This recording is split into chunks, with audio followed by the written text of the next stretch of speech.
5 o'clock again, trying to beat the heat.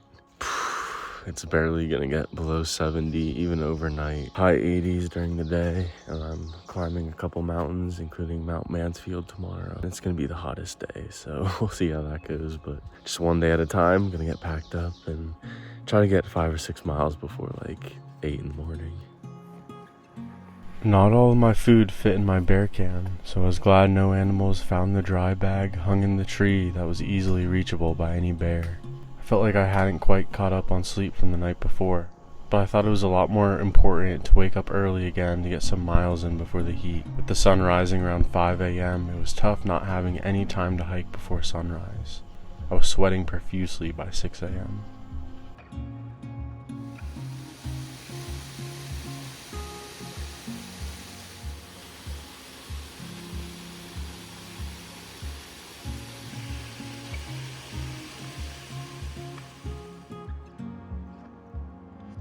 Luckily, I had 3 miles of downhill hiking to do right away before 3 miles of completely flat road walk. I was looking forward to this 3-mile section for a long time, by far the flattest part of the trail. There was also some cool little waterfalls and rock formations on the north side of Camel's Hump. Finally got off the mountain and made it to Duxbury Road.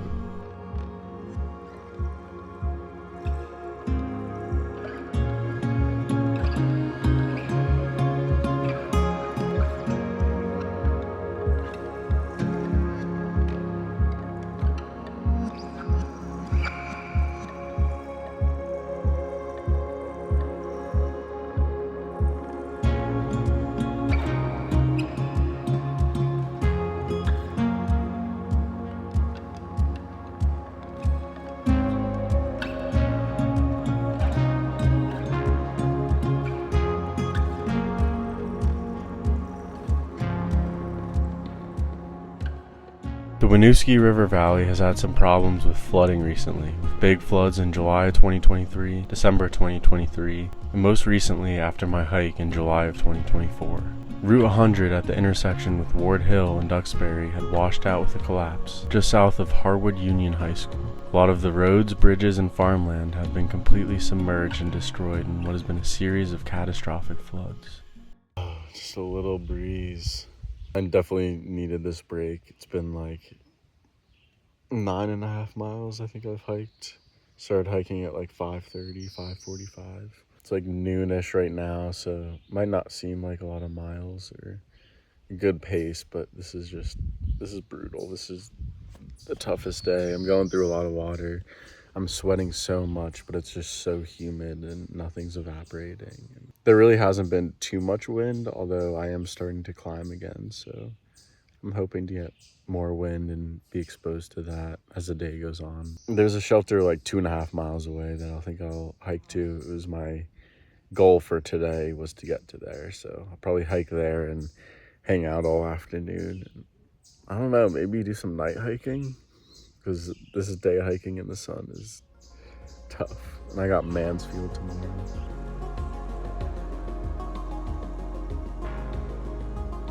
I had about 2,000 feet of elevation to gain before Buchanan Shelter, my goal for the day.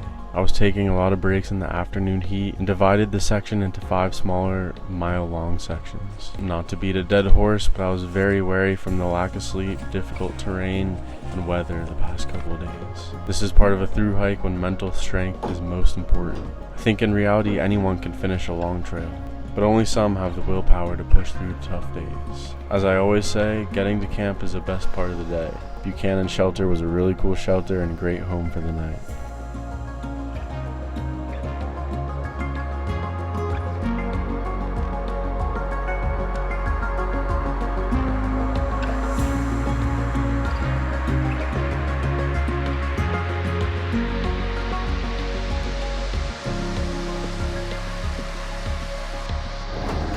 It took me the entire day to hike around 13 miles. My pace compared to hiking the Arizona Trail was almost 25% slower. It seemed like the AZT would have difficult mountain climbing days, and then 2 to 3 easy days winding through the valleys and deserts in between the mountain ranges. The long trail, however, never had an easy day. It was a complete roller coaster up and down 2,000 to 3,000 feet at a time, sometimes multiple times a day. 2 weeks down, 1 week to go to the northern terminus at the Canada border.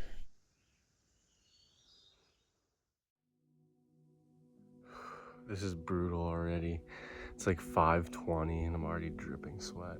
Tried to put on this sun hoodie instead of the blue shirt that I've been wearing because I think the blue one is heavier. This one does have a hood. I hope it's lighter than the other one when it gets wet.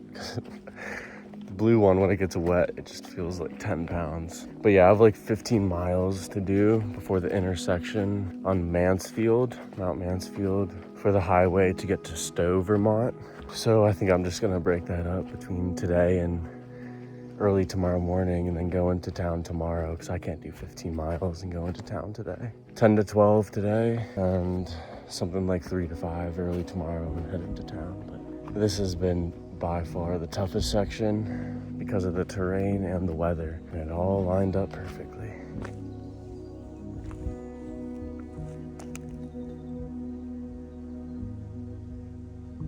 Harrington's View is located via a 100-foot side trail east of the Long Trail. The trail leads to a precipitous cliff on the side of Bolton Mountain. It boasts one of the best views in the area over Bolton Valley. It was really cool to see the sunrise right over the ridge to the east. Only about 1,000 more feet of elevation up to Bolton Mountain.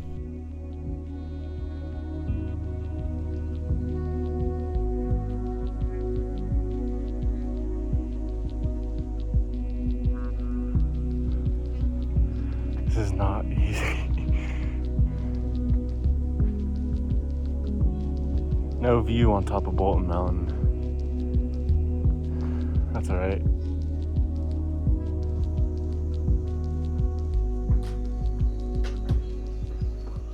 Next stop, Puffer Shelter, on the north side of Bolton Mountain. Bolton has always been a pretty small and rural community. The French Indian and Revolutionary Wars kept this area in a state of wilderness. It was almost 1800 before the first people came to stay in this community. Early settlers took advantage of the fertile soil and wildlife in the Winooski River Valley. It also served as a roadway and later railroad from Boston to Montreal.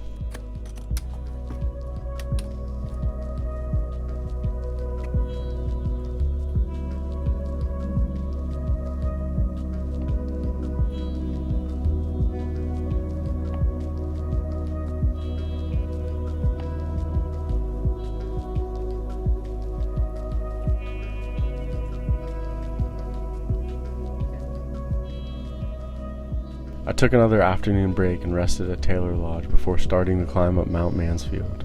It was convenient to have Butler Lodge halfway up the mountain to call home for the night. A very nice shelter with a caretaker there as well. He was very nice to let me use his Coleman propane stove to heat up some water, so I didn't have to eat cold couscous or a tuna wrap once again.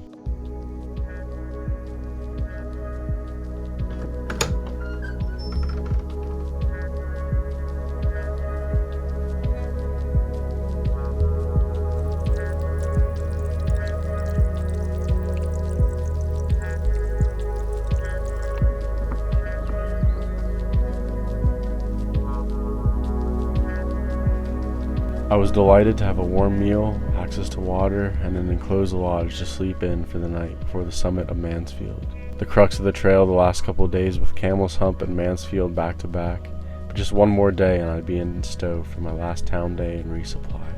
I enjoyed the sunset from Butler Lodge and even captured a little porcupine on a GoPro time lapse. I hear he's a frequent and local visitor of Butler Lodge.